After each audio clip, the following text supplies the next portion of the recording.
હવે વડોદરાની ધરતી પરથી રણગર્જના, ભારતનું પ્રથમ ખાનગી લશ્કરી વિમાન તૈયાર. આજે દરેક ગુજરાતી અને ભારતીય ગૌરવ અનુભવશે, કારણ કે વડોદરાના આંગણે એક ઇતિહાસ રચાયો છે. દેશનું પ્રથમ made in India C-295 military transport aircraft ટાટાના પ્લાન્ટમાંથી બહાર આવી ગયો છે. આઝાદ ભારતના ઇતિહાસમાં પહેલીવાર કોઈ ખાનગી કંપનીએ સેના માટે વિમાન તૈયાર કર્યું છે.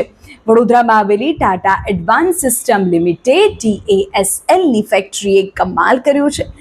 નિર્ધારિત સમય કરતાં પણ વહેલું આ વિમાન એસેમ્બલી લાઇનમાંથી રોલ આઉટ થઈ ગયું છે. વડાપ્રધાન નરેન્દ્ર મોદી અને સ્પેનના PM દ્વારા ઓક્ટોબર 2024માં જે પ્લાન્ટનું ઉદ્ઘાટન થયું, ત્યાં આજે ભારતની આત્મનિર્ભરતાની નવી પાંખો ફૂટી છે. આ એરક્રાફ્ટની ખાસિયતો અને એની તાકાત હું તમને કહું તો આ વિમાન 9 ટન પેલોડ અથવા તો 71 જેટલા સૈનિકોને એક સાથે લઈ જવાની ક્ષમતા ધરાવે છે. ખાસ વાત, આ એરક્રાફ્ટ ટૂંકા અને કાચા રનવે પર પણ સરળતાથી લેન્ડિંગ અને ટેક ઓફ કરી શકે છે. લશ્કરી સામાનની હેરફેર ઉપરાંત મેડિકલ ઇવેક્યુએશન એટલે કે દર્દીઓને લાવવા લઈ જવા અને દરિયાઈ દેખરેખ માટે પણ વપરાશે. આ વિમાન ભારતીય વાયુસેનાના જૂના એવરો વિમાનનું સ્થાન લેશે. આ માત્ર એક વિમાન નથી, પણ ભારતના સંરક્ષણ ક્ષેત્રમાં એક ક્રાંતિ છે.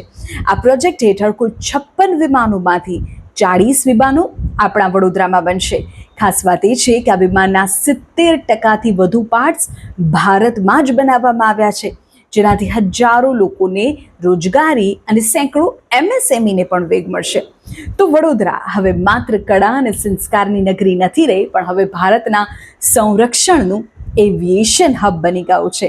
ભારત હવે દુનિયાને બતાવી રહ્યું છે કે અમે માત્ર ખરીદતા નથી, અમે બનાવી પણ જાણીએ છીએ. તમને કેવા લાગ્યા આ સમાચાર? કમેન્ટ કરો.